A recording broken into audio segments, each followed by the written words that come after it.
Hello po, magandang umaga ngayong May 23. Ito ang huli natin guys sa panagat natin. Ito. Ngayong Mayo 23.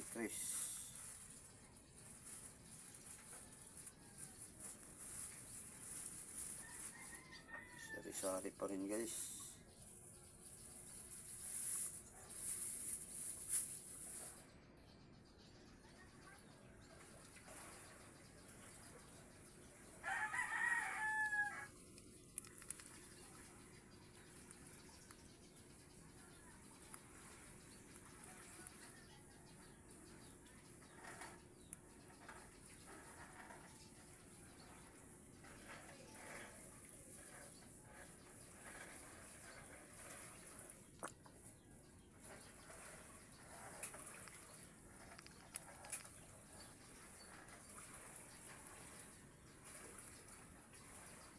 At dito lang muna guys. Maraming salamat po sa panood. Bye bye po. Ingat po kayo palagi.